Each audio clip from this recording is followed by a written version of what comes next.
All right, good afternoon, everyone, and welcome to AMP's fitness presentation. Today, we're talking to Dr. Jeff Scallon, who is an amateur bodybuilder. He's also a scientist, entrepreneur, and business owner. So let us go ahead and get started. A few things to think about. When someone is bodybuilding or even when they're exercising, they need to have the right nutrition. And this includes a balance of carbohydrates, proteins, and fats. Carbohydrates provide about 4 kcals of energy, as do proteins, and fats, surprisingly, provide more energy than even protein does. So our green vegetables are also great sources of calcium, other minerals such as magnesium and phosphorus. Our vegetables are also a source of antioxidants. Antioxidants help to fight things called free radicals in the body, and free radicals can lead to the development of diseases such as cancer. Vegetables also contain things called phytochemicals. Beans are also a great source of protein, fiber, and minerals, and grains are complex carbs. They're also full of fiber and minerals. And then fruit also is a good source of fiber. And then water. Of course, water is always important in any exercise routine. It is now recommended that on average, we should all be drinking about 90 ounces of water a day. For someone that is getting a lot of exercise or even bodybuilding, they should be drinking closer to 120 ounces, which is about a gallon a day. So hydration is very important. Supplements. Now, there are some people that think supplementing should not be done and others that think supplements should be a part of a person's regimen. I'm one of those people that tend to think that supplements can be good as long as you are buying good quality supplements. Some supplements have a lot of fillers in them, so you really need to be able to read labels and find out where the lab or what lab is supplying those vitamins, because not all labs manufacture their vitamins the same way. Now, vitamins A, E, D, and K are fat soluble. That means they are stored in our fat. Vitamins A and E have antioxidant functions, as does vitamin D. Vitamin K is also very important for the health of our liver, and vitamin K is also produced by some of the bacteria in our gut. Vitamins B and C are water soluble. That means they come out in our urine. So we constantly need to be replenishing our body with vitamins B and C. Additionally, vitamin B is needed for metabolic pathways, and vitamin C helps to build the collagen in our body. And we also need vitamin C for the absorption of iron. Now, bodybuilders also need to be looking at amino acid supplements because amino acids build protein. Also creatinine, right? Because creatinine is used in the muscle to provide another source of ATP, which is energy for the body. So I'm going to turn it over and I'm going to ask our guest speaker, Jeff, a couple of questions here. So Jeff, thank you so much for joining us today and for taking the time to talk to us. First, I want to ask you, what got you into bodybuilding? Well, thank you for having me, first of all. I enjoy always getting your take on things. We've been friends for a while, and your insight has always been helpful to me, even going back to when I was doing the bodybuilding. So what got me into it at the beginning was I was 14, 15, 16, and a friend of mine beat me in arm wrestling at 14 years old. And it hurt my ego because I felt that I should have beat him. And I spent the summer training doing just some basic, simple exercises. I think I just had a couple 10-pound dumbbells. And I said, well, I'm going to take the summer and I'm going to do 100 repetitions a day. And I had no idea what I was doing, but that's what I got, that's what got into my head, and that's what I did. And then sure enough, next year when I saw him, hey, you want to arm wrestle? And I beat him. So that was some positive feedback that I got that kind of, helped reinforce that, hey, there's something to this lifting weight stuff that can actually help. And then from there I progressed. And it was actually through an injury that I had to my pelvis where I ended up going too deep into the weights and not being careful and being reckless. And I tore my pelvis apart. And it was during the rehab from that, after some surgeries that I had, that got me into competing. Mm-hmm. So it was no longer just throwing weights around, see how much I can stick on the barbell or the dumbbell, that kind of ego satisfaction, beating your chest type behavior. It wasn't that anymore. It was trying to find a way to make me feel like I was a part of life again, if that makes any sense. I had spent a year where I could hardly walk, pretty much bedridden. I would go to the mailbox, but that was it. That was the big event of the day. So I felt, even after my surgery, I felt like I couldn't participate in life. So I got it in my head, what if I did things right? What if I really, had perfect form on all my exercises? And in addition to that, I combined it with a good diet. I mean, could I develop a physique, that's good enough that I could stand on stage and, a bodybuilding competition? So that's how the idea kind of got into my head. And it just kind of went off from there. So just reflecting on some things you said, that an injury actually was what caused part of this to happen. I think that it's very interesting sometimes in life that we have a health problem or some negative events that actually serves as a turning point to lead us to something positive. And then you said something about your trips to the mailbox, and that got you thinking too.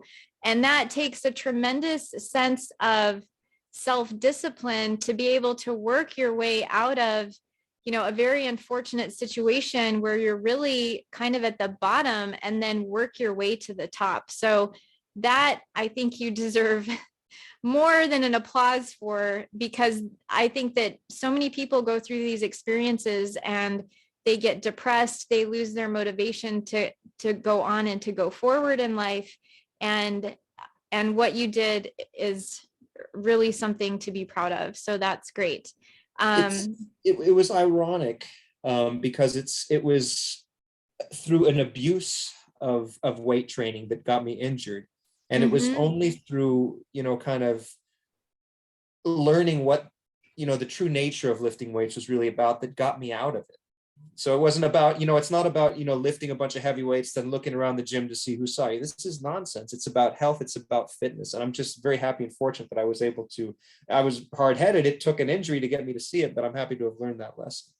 That's great too. I like that you said it's about health and it's about fitness, because it is, right? Exercise is about keeping healthy, keeping our bodies healthy so that we don't need medications and we can live long lives. So one of the things you ended on was you talked about nutrition, and it's been my experience. A lot of people think that they're eating healthy, but they're really not eating very healthy. So let's talk a little bit about what you were eating. So I'm going to navigate out of the screen and look at your diet. And if you need me to move up or down, just let me know. So let's talk about your diet when you were bodybuilding, how many fats, carbs, and proteins, calories you had, and when did you start on the diet, and then when did you end? And did you have to weigh your food and things like that?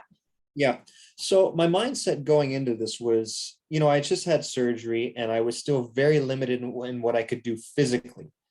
So I knew that the diet, I knew diet was important, but for me in particular, it was going to be extra important. I'd have to find exercises that would, safeguard my injury. And while, trying to touch some of the old muscle, but I could only take that so far. So diet was super important. So and this is the thing with bodybuilding. What's really cool about it is you don't have to be a quote unquote, rocket scientist or organic chemist to be able to reap the benefits from it. You don't have to get so hyper granular that, you need a master's degree. You can kind of check it at your macronutrients that you had up on the screen earlier, your fat, your carbs, and your proteins, and then obviously your total calories. So that's what I focused on. And I did, I think, let's see, you have my thing up there on the screen there. I think 6 meals a day it was. What we got? 8:30, 10:30, 12:30, 3, and 6. So what is that? I didn't even count. 6 and 8:30, and usually it's recommended that we don't eat after 8 o'clock at night. Now I'm bad about that because I exercise mid-afternoon, so I actually don't start feeling hungry until 8 o'clock. And it's like time for bed, and you shouldn't eat before you go to bed, right? But it looks like you were just having a small protein snack before bed. That's right. Now, a lot of people would think, and, back when I was just recklessly throwing weights around, I was also just recklessly eating protein. You go in with just a rudimentary, almost caveman type knowledge. You say, I have to lift these weights and I have to eat this meat. So I would eat probably sometimes 70 to 80 grams of protein in a sitting, but your body can't necessarily absorb that all if you eat it all at once. So that's kind of the Right. rationale for breaking it up into smaller meals. The most surprising thing going into this was, you think you're going on a diet and you're going to be hungry all the time, and you will get to that point, but during the beginning phases of it, I was actually having to force myself to eat at every meal. It was kind of a cool experience. But it was a ratio of fats to carbs to proteins that I first targeted. And I think I had about 50, just over 50% proteins, 35% carbs, and then 15% fat. And I used a carb tapering diet. Okay. Rather than something like the Atkins diet. So when you're going for a competition, my goal was to be around 5% body fat. So I had 12 weeks to do it. I started 12 weeks out from the competition. Wow, that's amazing. You had 3 months. Yeah, 3 months. So I had to really be pretty strict in what I was doing. And the benefits, and some people would have gone straight on Atkins. They would have said, okay, I'm cutting the carbs off. I need to get down to my target weight. I've got this much time to do it. I need no carbs. But what happens when you take carbs completely out of your diet is your metabolism will slow down, and you won't have as much energy to put into your workouts. So yeah, I mean, you might be, losing more fat, but it's not just about losing fat, it's about having quality muscle too. So by cycling your carbs, I took all my carbs before, I think it was before 12:30. So 12:30 p.m., that was when I would have my last real carb meal. And then after that meal, I had minimal carbs. So I had all my carbs in the morning to get me through my workout. They would be burned up in my workout. I'd have fuel for it. And then the rest of the day, I wouldn't go into ketosis. I would just kind of flirt just above it, or flirt on the line of it. Right. So my metabolism never really slowed down. Right. But the rest, so one thing that's great too. One thing that I want to mention too is that a lot of people don't know ketones are actually a type of fat, right? And so you were keeping those fats balanced with the proteins that you were having, it looks like, later in your day, right? And that becomes really important too. And then not many people know, but egg whites, right? When you take out the yolk, that decreases the cholesterol, because the medical community tells us, well, eggs are good for us, but eggs are bad for us. Well, eggs are high in protein. They're also high in fat. But if you eat only the egg white, that lowers the fat composition, because the fat is all contained within the yolk. So anyway, I just wanted to add that as an aside. And that was the rationale. That was the rationale for the egg whites. Exactly. I mean, you hit the nail on the head there. And I tried to pick foods that would be somewhat good to eat, and you can see some hamburger patties there and everything, but not every meal was just like a winner. Like, I always dreaded my 6 p.m. meal of boiled chicken with I think a tablespoon of olive oil and vinegar and some egg whites. I mean, after that's pretty bland. Yeah, it's pretty bland, but it just helped to have that goal to kind of just flash in my mind. This is what I want to do. This is what I'm shooting for. And every time I'd feel, like wanting to cheat, I would just kind of flash that goal back up in my mind. And I would also look at, I don't know if this is good to share, but I would look at junk food on the internet, pictures of like Wendy's hamburgers. And that too would be my goal. So if I was traveling through the desert, that would be the oasis. So if it was Lent, that was my Easter dinner right there. Right. That's pretty cute. So one thing I wanted to mention about egg whites too. So there's a protein in egg whites called avidin that binds to biotin, and that comes up a lot. So one thing to understand too is that somebody would have to be eating a lot of egg whites in order to have that avidin bind to the biotin and actually deplete the body of it. I just wanted to mention that as an aside too when we were talking about egg whites. But it sounds like, so you got to your goal, right? So you had to eat. Any other challenges you experienced while you were on this diet for 12 weeks? You mentioned looking at junk food, right? What about eating out with your family and things like that? Was that a challenge? Or no, it wasn't very challenging. My wife was extremely supportive. I would have my meals in little plastic baggies that, if we went out and did something, I'd have it there with me. So when my alarm went off, or, when it was time to eat, I would, stop what we were doing and I would eat. And I can say that going through the experience, it made me appreciate just kind of like, I don't know, I shouldn't say it this way, but kind of like quote unquote civilian living, if that makes sense, because this is kind of a very militant diet. Yep. So it made me appreciate, just, how nice it is to be able to just grab something, when you're hungry. And I had to drink a lot of water. That's something that stuck out to me. So it wasn't so much bringing the food along, it was having to always carry some water around, because I was taking creatine as a supplement, Yep. L-arginine, and L-carnitine. L-carnitine would help me burn fat more. L-arginine would give me a precursor to nitric oxide, which would dilate my veins, more blood flow. Yes. Yep. The creatine, I would have a little bit more energy. And at the beginning, I was hesitant doing the supplements, but since I was injured, I was like, you know what? I need to have everything in my favor. And I think they helped. I really do. I would have had to eat so much food to get that in my body that it would have been a pain. Good. And what other supplements were you taking? So you mentioned the carnitine, the arginine, and the creatine. That was the pretty much creatine. it. And that Very was basic. it. Okay. Yeah. So you didn't take any other B vitamins or calcium No. or things like that. Okay. And then I would take an omega-3 capsule though. Oh, Just great. for some Omega really 3s good are healthy fats. those are great, right? It's our unsaturated fat, helps promote our HDL levels, also helps to decrease inflammation in the body too. And when you're lifting a lot, that can increase inflammatory levels in the body too. So that was a great choice. Let's talk a little bit about, so how much water did you drink a day? And then let's look at your workout schedule. I want to say it was between 1 gallon and 2 gallons a day. I mean, Okay. The idea was to always urinate clear. If you weren't crystal clear, you're not drinking enough. Okay.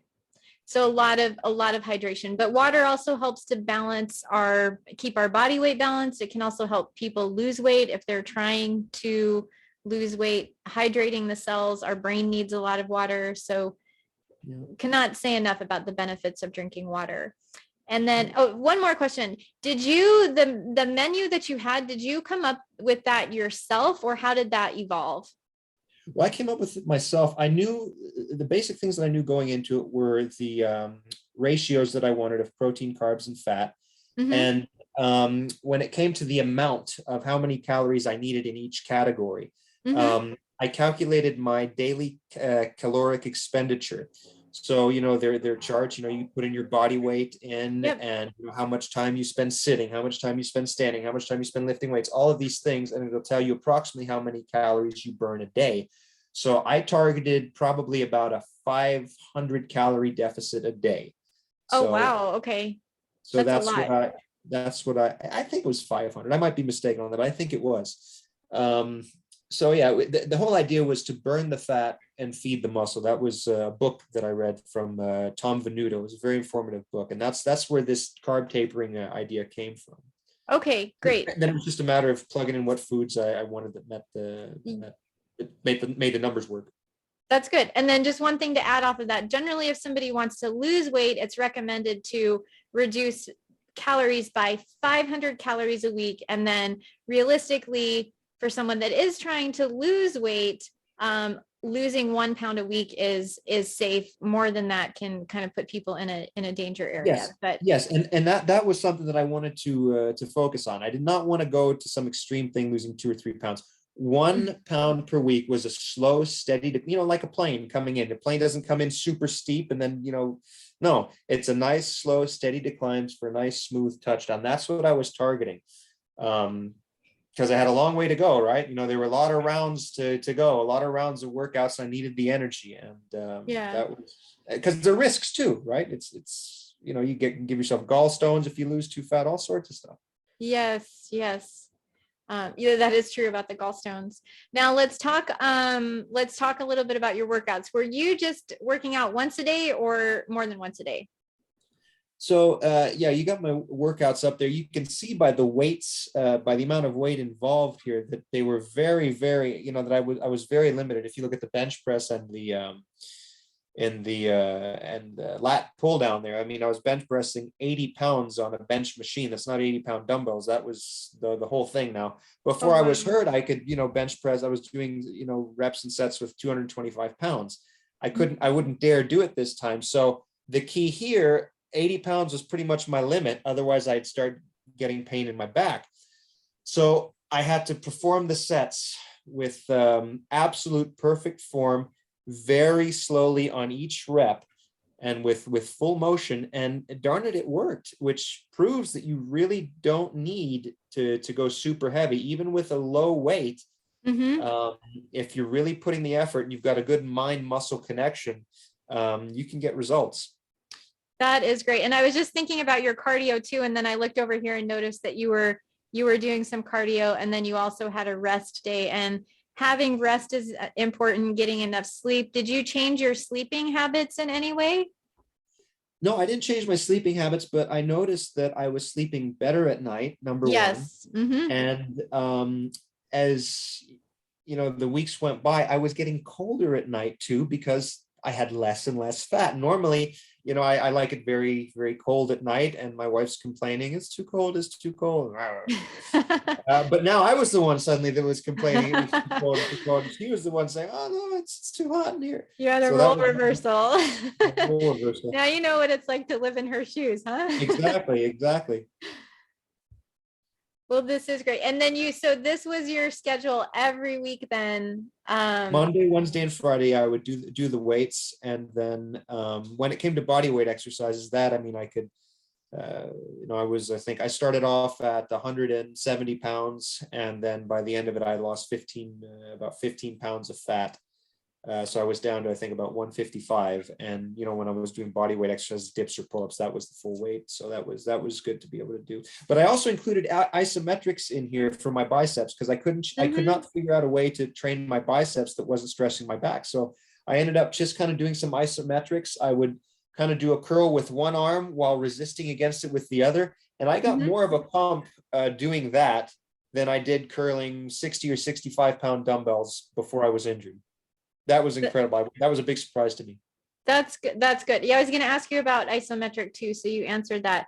And then you were using a ball for the pecs, meaning you had a ball in between your upper body and were just squeezing, resisting against the ball. At the beginning, and then I actually came up with a version of the Thigh Master that could train your chest. Later on, I'd go on to patent that and sell it and produce your it. My pec sculpture. Yeah, this is where the idea came from. That was a fabulous idea. So it looks like you had, and then you were doing a lot of this upper body work, and then you were just doing squats for lower body, 3 days a week? Let's see, where are my squats? Are they on there? They are right here under Tuesday, Thursday, Saturday. Is that the only thing you did for lower body? Yeah, so for lower body, that's pretty much it. And those were body weight squats. I could not do any more. And I would walk 1 mile. That was literally all I could do for my lower body with my back. So when I came to the competition, my legs were lacking, but they did have definition. But, given what I was dealing with, that was the best I could do. And then Sunday I would rest. Yes. So one thing that I wanted to reinforce in our audience here, that even though you had an injury, you still chose you were still able to protect that area, and you were still able to accomplish something amazing, to do what you could do, right? A lot of people have joint problems or, in their hips or their knees, but there are still exercises out there that people can do to be healthy. And you're living proof of this, because you did a bodybuilding competition and you were only doing squats for your legs, and your picture says it all, right? So it is possible for someone that has an injury to still do exercises. If it's a shoulder injury, you can still do, or a rotator cuff injury, you can still do bicep curls. There are still exercises that can be done if a person has an injury to a particular body part. So I think that's a very important point to underline, because I know in my case, it was through this experience that kind of helped me get my self-confidence back, because when you get, you go through life, you're young, you're a kid, you grow up, you don't have any pain, you think you can do anything, you're going to live forever. And then all of a sudden you get hit with something, you don't know how to take it. It almost makes you feel like less of a human being. So going through something like this, where you can grow through the injury, through exercise, that'll do a lot to kind of bring your confidence back. I know it did with me.